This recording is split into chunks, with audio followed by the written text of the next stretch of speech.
Welcome to the Gist on Strat News Global. I'm Ramananda Sengupta.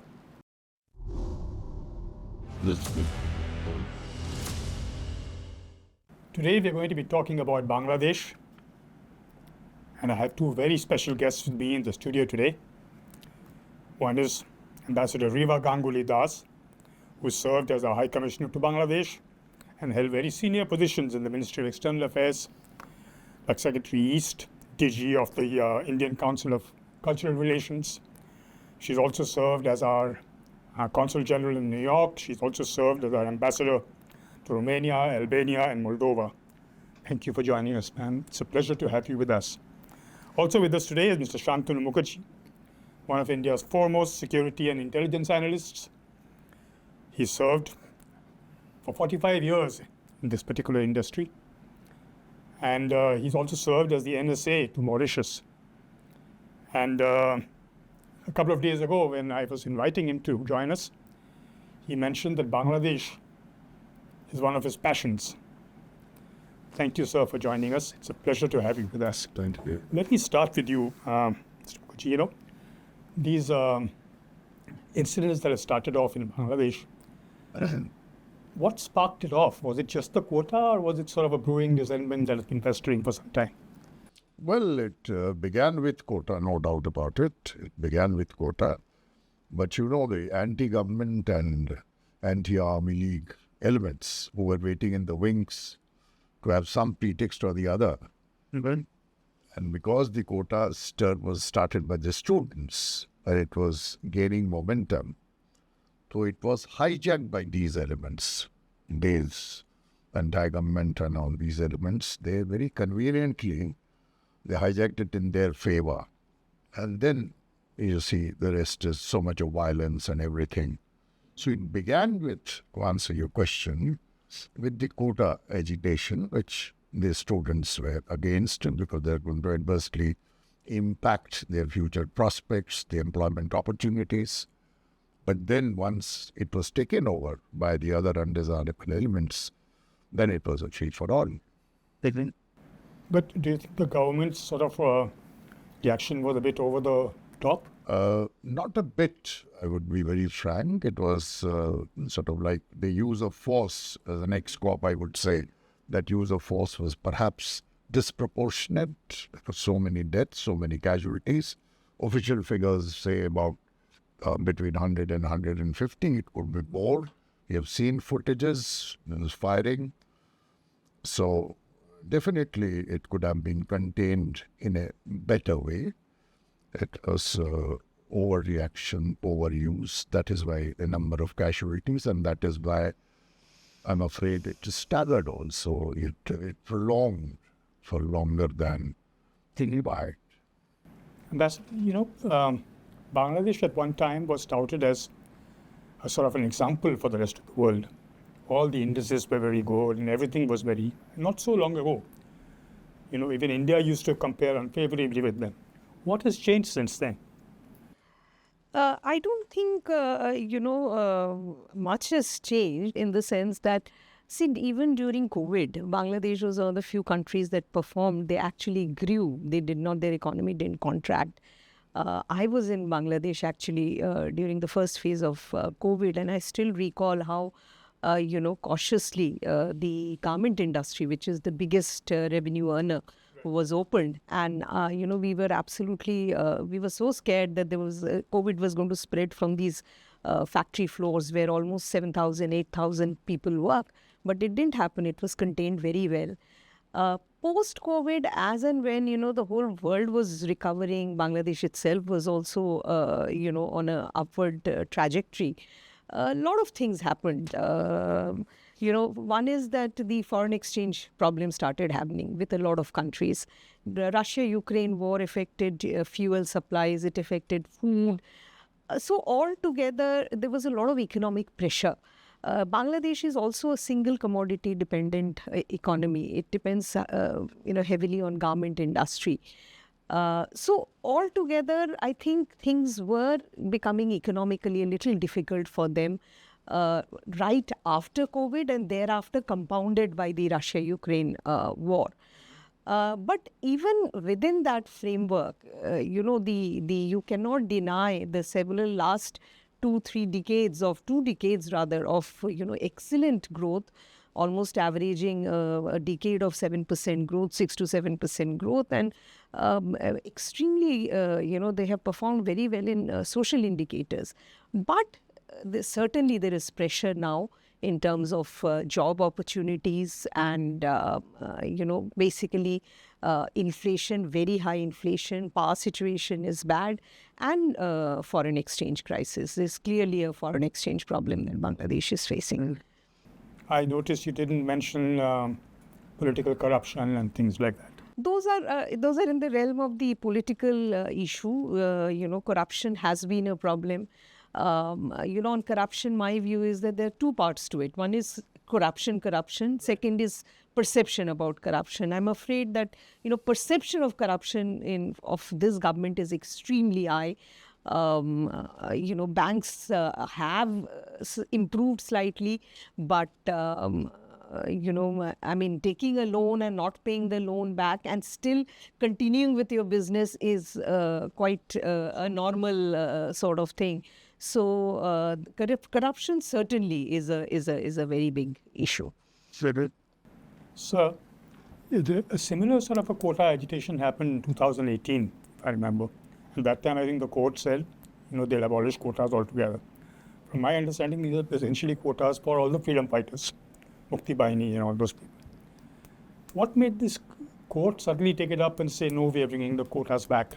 Because that's what started the whole thing. Because I think they wanted to bring in some parity, and they may have anticipated that it's going to take serious proportions. Oh. And that is why this Sunday was fixed, the last Sunday, that is 21st, and a ruling came. It is, if I'm correct, to downscale the quota thing, thinking that is going to address the problem, the law and order problem. But unfortunately, as we speak, there are no signs of any improvement so far. Hopefully it will, but not now. So the court stepped in perhaps to give some succor into the agitation or the agitators. But so far we are not seeing any traces of that. Mm-hmm. So you're saying that what I was trying to ask is that, the quotas for the court to decide, somebody should have taken it up as a case and yes. Yeah. What happened is in 2018, after the agitation, the Awami League government withdrew quota. Right. Okay. Totally. Yeah. So quota for freedom fighters was withdrawn. I think it is very small. And there is quota for women, the families women, of all these minorities and indigenous people, and for handicapped, etc. So these are a couple of quotas are there. But the main contentious issue is quota for Mukti Jodhas. So that was removed, but in the meanwhile, some families of Mukti Jodhas went to the High Court and got a order which sort of, scrapped the government decision to scrap quota. So then government immediately went to the appellate division, as they call it, to appeal against the High Court decision. And that's the decision we've got on Sunday. So it's a very strange agitation where government and the agitators are on the same page. So that's what I was trying to get at. Yeah, so they are on the same page. Nobody wants the quota. And from what I have understood and, I have read that Mukti Jodha quota doesn't actually get utilized. Only about 7 to 9% of this places available for them actually gets utilized. So it's not as if, there is a huge pressure on that. So it's a little, so clearly there could have probably been a communication gap that, even though government also doesn't want quota, students also don't want quota, yet they were, there was a protest. So that's how the courts came in, because the court was basically, it's a court decision, appeal against the court decision, and now again another appeal, and Supreme Court has turned it down. So you're back to square one. Oh, okay. But they've kept some minimal 5% or some. Yeah, that's 5%. Yeah. Kept the 93% for the remaining. This is now 5%. But that doesn't seem to impact anything if we were discussing about the crisis. So this order, this verdict, doesn't seem to do anything good. Means calming effect or anything. Certainly not. So, as somebody who's been sort of, who understands security and intelligence things, there is a sort of, rumor going around that Pakistan and China have both exploited the situation to sort of do things there. How valid is that? Well, I mean, obviously I have no evidence to suggest, but judging by the past activities of Pakistan ISI from the Bangladeshi soil, we have got every reasons to assume and infer that they are behind it. Because in this thing, as the government of Bangladesh had also said, the Jamaat-e-Islami and the other elements of BNP, other fundamentalists and the communal elements, they were involved in that. And right from, if I take you back to history, from 71, even before that, Pakistan has been involved earlier, West Pakistan, then Pakistan, in instigating these things and fomenting trouble. So I have every reason to believe, as a security professional, that they are behind it. Mm-hmm. And we know about the activities very well. It was how they would not like a stable government. They would not like Hasina. Hasina is also seen to be pro-India, which Pakistan would not like geopolitically or otherwise. The same with this China and the very recent thing. If you see that, perhaps as it's going around that Sheikh Hasina was stumped in her visit and she curtailed. That's right. Of course, her version was that she had to come to see her ailing daughter, whatever it is. But it doesn't meet the eye. So all these things, the Pakistan thing, what you're saying is definitely, this is strongly I strongly suspect that Pakistan is behind, and more they are getting everything, and it is it's from their point of view, it is on the plate to be exploited to the hilt, and that's what is happening. And when we talk about China, for instance, I believe that, they were upset because she came back and said India will do the Tista water offer, to build, to survey the Tista water thing, to see later on what they could do. Possible. And I believe the Chinese have already made an offer saying that we'll do it. Possible. So that's a possibility. That's possible. So, do you think that part of this is not just quotas, but, sort of a sign of all the undercurrent of resentment over jobs and economy and all that coming into play? As Shantahu mentioned, it started off as a quota movement. That's very clear. And, there was a group of students who led this, who made all the public statements. But what happened thereafter, the level of violence, also, besides the security forces who were on the streets, you also saw photographs of actually people who did not look like students, people with helmets and people with guns in their hand, people with every so-called student had a stick in his hand. So, clearly somebody took advantage of a situation and, turned it around. And the level of violence, was just unbelievable. As I said earlier also, there are, in no country are all citizens happy at all times. Mm-hmm. And these are very difficult times if you look at globally also. Absolutely. You see everywhere there is economic pressure on government, there's inflationary pressure, then jobs, there is a pressure of jobs. A young person who's in university and is going to enter the job market, for him and her, not having a job, not having any prospects can be a frightening situation. But clearly, when both government and the students are on the same page, so to say, there is no fundamental difference which should lead to such degree of violence. Right. There was something else which was going on, and maybe the committees and various other steps that the government has taken. So it could be a mixture of perhaps, underlying resentment and thing, as well as somebody else instigating it and funding it. Yeah. So, they say absolute power corrupts, and absolute power corrupts absolutely. Sheikh Hasina has been in power for more than 15 years now, without anything at all. What is the status of Khalida Zia? Is she still a force to reckon with? Well, health-wise, no, she is not a force to reckon with. But her son, who is in exile in London, Right. being supported by undesirable elements there. That is how he's drawing his sustenance. Yes.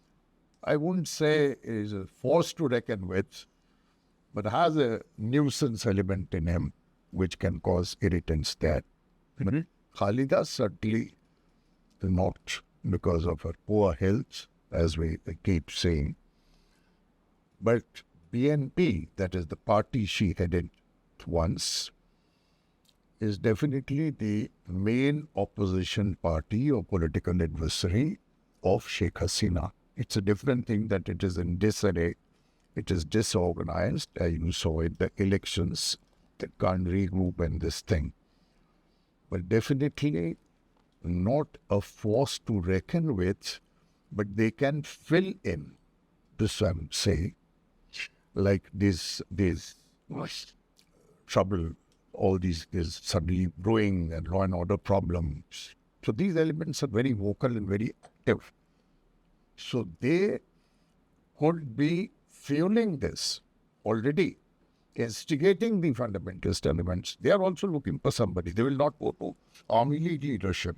Right. So they find it functionally very convenient to go to them. And they have all the wherewithal, all the destructive mind to say.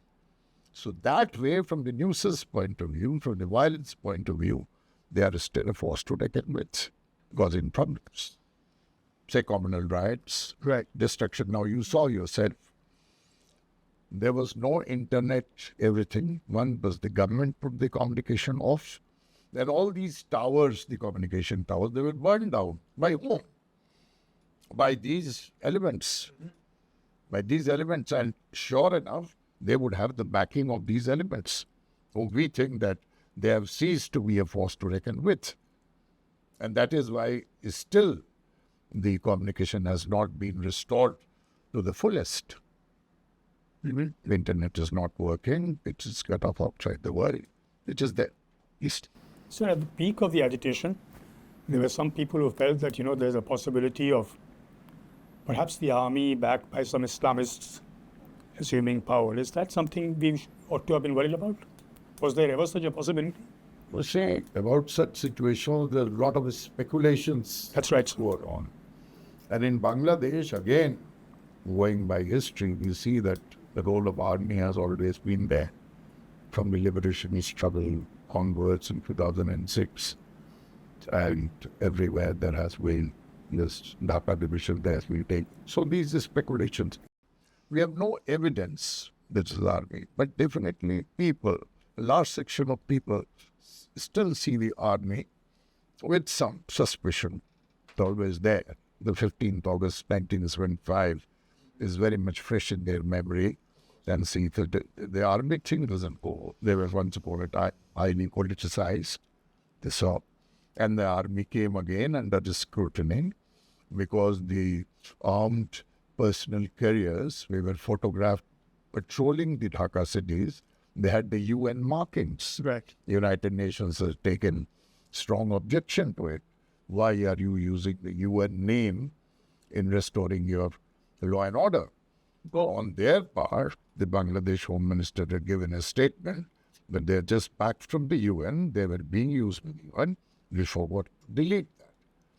So the intention could be genuine. Inadvertently, they may have missed out deleting it, but now when the chips are down, everything is being exploited to the opposition advantage or to the destructive elements advantage. That's what I'm trying to say. Ambassador, one of the things that struck me was that in all this, our West Bengal Chief Minister, Mamata Banerjee, has sort of stoked the fire a bit more by saying that, all the people who are troubled can come and stay here. I'll give them refuge. Is that something that is diplomatically correct thing to do? Because she's a Chief Minister. I don't know whether you can do that at that level. Is there a precedent to that? Oh, I wouldn't know if there's a precedent to that, but definitely, if you look at 71 war, I mean, Right. people poured in out of Bangladesh Absolutely. and, in all the But I don't think we neighboring... invited them. They came to the In this neighboring case, countries. she's actually saying that I'd invite them. Yeah. So she basically, I saw her statement at that Shohid Divas event in Kolkata. She basically said two things. First, she said that, if you have your relatives back there, I can help you bring them.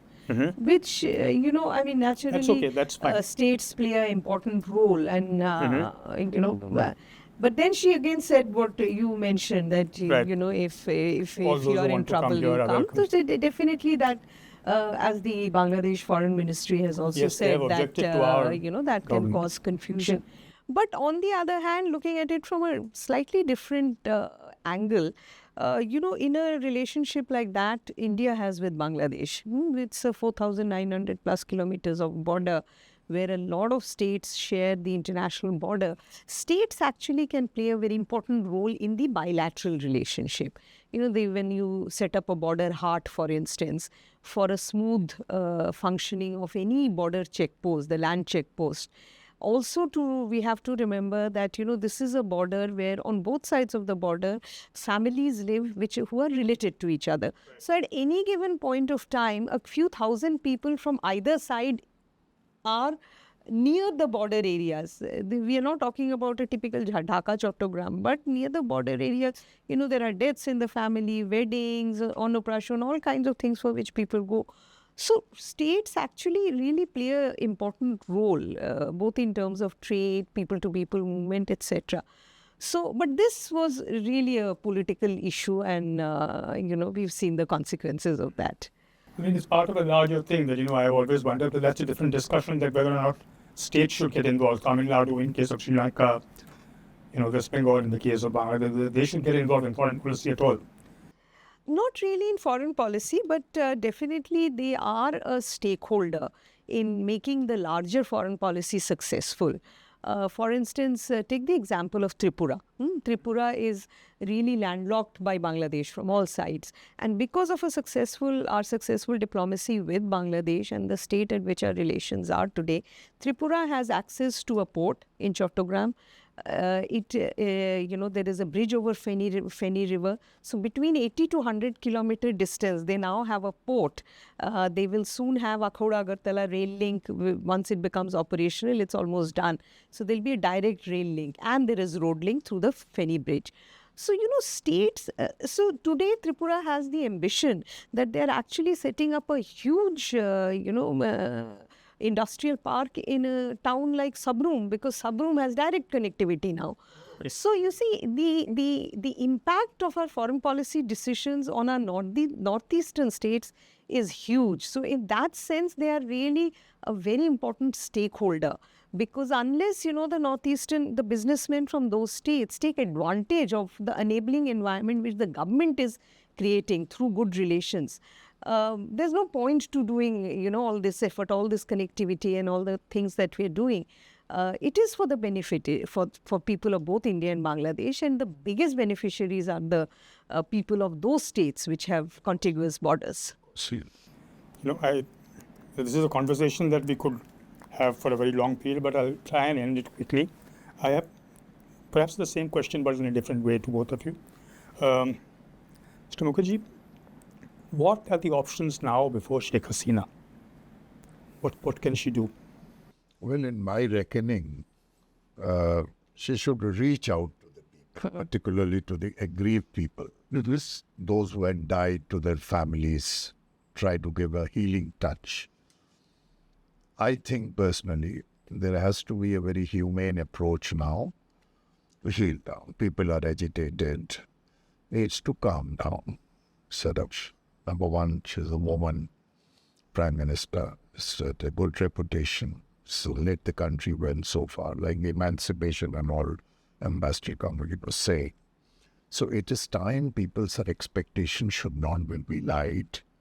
The women, even they're very disappointed. We saw in the social media all the dark pages because of so many deaths. And Bangladeshis like Bengalis are very emotional people. They have sacrificed their lives. So this is the time I feel that she should reach out and try to, in order to provide succor, genuinely give a touch, that a human touch. So that is to be calmed down. Because no amount of force, a law and order machinery, or the military parade or show of force or flag marches or the armed personnel carriers, they're not going to help. I feel that there has to be some personal touch. That is how have some chances of getting to normalcy. That is it. But, I noticed that the student organizations have issued a sort of a 9-point charter of demand. It starts with an apology from her. So do you think she's going to make that apology given her, personality? She has not been known to be given in. And also having said that, she had not had any situation like this also during her long tenure, where the students had risen against a particular decision, an executive decision or a court decision, this quota. It's a social problem, they are given not. It's an extraordinary situation. So if in our political wisdom, an apology makes a difference, or in whatever worded way she might distinct, it has to satisfy. So it's a direct contradiction between the 9-point charter of demands you are saying and the government. So it's a lock-on situation, standoff situation. It be this thing. And the main thing is to reach out to the people. So the tempers calm down. The temperature cools down. And then there is a way ahead for that. Because it's a huge task. It's everything, every segment of the government stands impaired. Not only the people's mind, the psyche, the communication, this thing. And this might also give rise to resurfacing of certain things which were under the carpet. So, for example, rampant corruption, people fleeing the country with the looted money, all those who had plundered. So these might become issues which may have a cascading effect and contribute to this thing. So that should not be lost sight of, I feel. So this, Ambassador, the other way around, what options are there for India? See, for India, Bangladesh is a close neighbor. We've always said that in our neighborhood first policy, it is always Bangladesh first. And we've seen that, it's been a very, very successful relationship. The kind of initiatives that the two governments have been able to take was, in fact, unthinkable a few decades back. One could not even imagine the way forward that both with the political will shown by the two governments they've done. So for India, in diplomacy, you always deal with a government which is in power. And so we will continue to deal with the situation. And there is a separate aspect of the security aspect, our security issues, which I'm sure the government of India will be looking at. And as far as the Bangladesh government itself is concerned, the Sheikh Hasina government, I agree completely with what Shantahu said, that it is a time of healing, it's a time of outreach. And, you have to... I always hold that Bangladesh is, in a sense, a very young nation. It's only 50 plus years of course, old. 1971. And, history is very raw. It's very alive. And we know how, even a few words from history can upset people. It's something which divides society. So, it's a time that everybody has to come together to heal. And especially because young lives have been lost, I think a lot of property has been, there's been damage to property. The metro, I think, will become operational only in a couple of weeks' time. But the two stations which were damaged, I don't think they're going to be operational for a year now. So that's what I heard on news. So this is all going to take time to, but I think the government has to listen to the people and be, that few steps have to be taken to reconcile. and move on. Bangladesh cannot afford to, be in this situation, and they have to bring the country back on rails. But there is also an argument that says that if, overt Indian support actually strengthens the opposition there, because they say Hasina sold out to India. I mean, that's already the song that they're singing. So it has to be a very balanced kind of a approach, I suppose. See, as far as the opposition is concerned, Shantanu has also already explained at length about the BNP, and I just want to add that you just have to look at history to see what the BNP did when they were in power. And it's not as if it's so far back that we can't remember. It's still very much when they came to power and what happens to the bilateral relationship. And since then also, we've never seen anything said by the BNP which would make us feel that, other than oppose everything that has to do with India, we've not seen a positive agenda come out. I mean, when you conduct foreign policy, when you have relations with other countries, you deal with everybody. I mean, there are elections is a part of life. Today there's this government, tomorrow there's another government. You deal with everybody. Likewise, they deal with us. As and when government changes, people deal with each other. Relations are not dependent on who's in power. Relations are dependent on the relation that the two countries have. And the leaders make a huge difference in terms of the political will that they demonstrate. So in this case, both Prime Minister Hasina and Prime Minister Modi have demonstrated that will, which has taken the relationship to a completely different level. Can anybody else replicate this? I have my doubts. The boldness that you require to do something like this, we have demonstrated it with the land boundary agreement. Prime Minister Sheikh Hasina has demonstrated it with the flushing out of insurgency. So, you have to be a very bold leader to take a complex relationship like ours forward. On that note, I'm afraid we must conclude today's show. Thank you so much for joining us. I mean, I know I've learned a lot, and I thought I understood a lot. I do look forward to having you with us again. Thank you. Thank you so much. Thank you very much. That was Ambassador Riva Ganguly Das and Mr. Shantahu Mukherjee talking to us about the situation in Bangladesh and the options before India and Bangladesh right now. I do hope you enjoyed this particular edition of The Gist.